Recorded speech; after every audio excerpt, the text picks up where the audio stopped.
Hey, what's shaking, homies? Really cool, because today I got this Duncan Freehand Zero Bionic ExtremeSpin.com edition. Now, you might know my first sponsor I ever had was ExtremeSpin.com, and that was a really long time ago. Well, I've had this hanging on my wall for years because I got two of these when I was sponsored by them, and one of them I lost. I used to work at Turtle Wax, and it was funny. I was like washing the back of a customer's car or whatever, and it fell out of my pocket.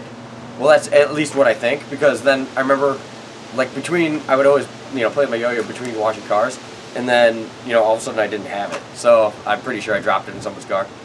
But anyways, so I found one on eBay. So we're not going to unbox this, we're still going to leave it in the box, but we're going to take a look at all the packaging and everything, show you how it came back in the day, and then I have one right here. And cool, because this is the second run, it's got the different caps, so you get to see both of the caps and everything, and then yeah, we'll play with this one. But really cool, so let's adjust camera, we'll take a look at the packaging, and then we'll play with... Okay guys, so this is old, like super old. I'm not quite sure what year this came out, probably sometime around like 2005-ish, but it's got the regular Duncan Freehand Zero packaging. It comes with the 3 different counterweights, it's got that spacer, yeah, and then, on the back we got, all the regular stuff that was on the Duncan Freehand Zero. We got Steve Brown, the inventor of 5A. It's a young Steve Brown too. Look at that. Yeah, but I used to be sponsored by ExtremeSpin.com, so this is super awesome. So this is just all your classic stuff you'd see in any old Duncan Freehand Zero. So yeah, really cool. This has been hanging on my wall, yeah, forever. Package is a little beat up. It's been through a couple moves, a couple different apartments, and I've taken this, hung it on the wall at each place. But on eBay I found this one. You see, this one has this cap. See, on the other side of this one, instead of having the Freehand Zero, it says Duncan. I can't show you because it's in the package, but I'll put a picture of it on the screen. And yeah, this one's got this. This is really cool, I think. But yeah, I got this on eBay, which I'm pretty happy with it. I would love like the marbling in, and it looks awesome. Yeah, but I believe this was only the only Bionic colorway they ever did was the Extreme Spin one. So, now the guy said it was totally mint, which he lied to me, which the yo-yo's in perfect condition, like, not gonna complain about that, but he recessed it, which, I mean, most people would be like, girl, but I was actually gonna O-ring both sides, so now I can't really do that, so I guess I'll just leave it recessed. But yeah, I don't know, I'll put a poll. If you sold that to somebody, would you say it was mint condition, yes or no? I mean, it's good. There's no nicks, no dings, nothing. Yeah, but just your standard Duncan Freehand Zero. It's got your regular recess for the sticker, just the normal one. Then here, it's like he had this on a lathe, or had somebody do it, because they did not come like this. The Extreme Spin ones were just like all the other ones. They just were cool colors and they had cool caps. But yeah, basically just a regular Freehand Zero. This bearing is really old, you can tell. He sent it with a string on, and it did feel like the string was on there forever. Now this is why you don't leave strings on your yo-yos.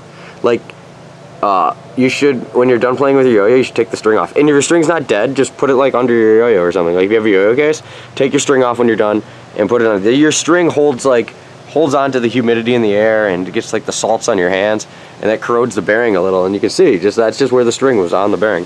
It seems to still be spinning okay. It's an old yo-yo, so I don't really care if the bearing's messed up for the review. Maybe it'll be more, remind me more back in the day if the bearing sucks anyways. But yeah, I mean, as far as a plastic old school Duncan goes, this thing plays awesome, yeah, so I guess let me just put a string on it. We'll do a little 1A, a little 5A, and yeah, and then see if it can bring me back to 2005. Okay guys, it's all strung up. Let's just do a little 1A, but it basically feels like any other Freehand Zero, except it's nice and unresponsive. This one though, it's actually quite smooth for a Freehand Zero. It's like pretty darn smooth.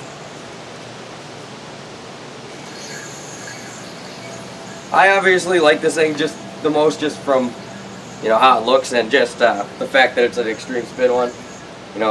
Nothing crazy about it, but if you're from my generation and when you yo-yoed, this was probably a big part of you when you first started yo-yoing, and you guarantee you had one of these.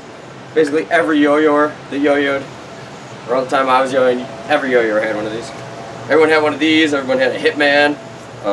What else was big around the time? Everyone had an Aquarius if you played 4A. But yeah, there's this, you know, X-Con. Those were all like the big yo-yos at the time. What else? Buzz-On Element X. But yeah, that was like the time of this yo-yo. And I don't know. I just really like it from, you know, just because it's an extreme spin one more than anything. I do like these caps more, and I wish this one, I could have got one with those, because I don't want to open this one up. But I don't know, maybe one day I will bust it open, because it's not like I'm going to sell it. You know, I don't know, maybe I will open it, because the only reason I don't open it is because, you know, it's like a collector item to me, but if I'm not going to sell it anyways, I might as well open it, right? I don't know. I don't know how you guys feel about that. I don't know. Whoa.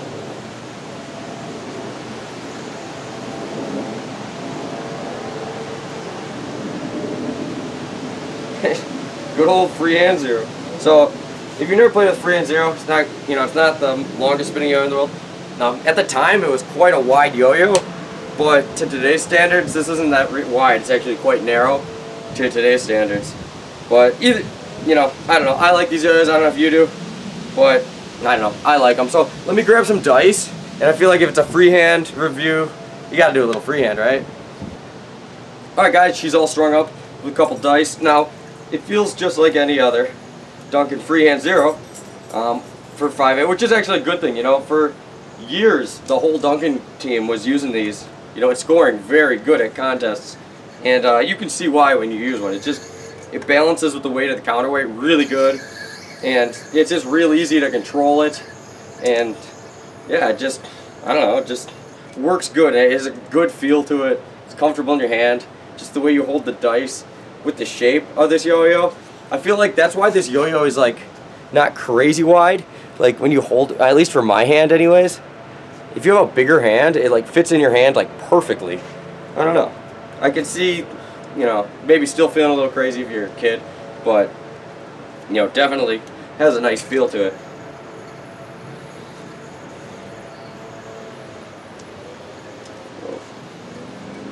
But yeah, you can't really go wrong with this. I'm really glad I picked this up on eBay. I still kind of wish it was totally mint so I could dual O-ring it. Not because this one doesn't play good, just because that's how my old one was, and I kind of wanted it to be just like my old one. But, you know, it plays really good as it is, and I can't really complain, so I'm glad I picked it up. And I don't know, hope you guys liked the video. I'll put another poll up. You tell me, which one's cooler? That or that? Or did I already do that poll? I don't know. I'll see you later.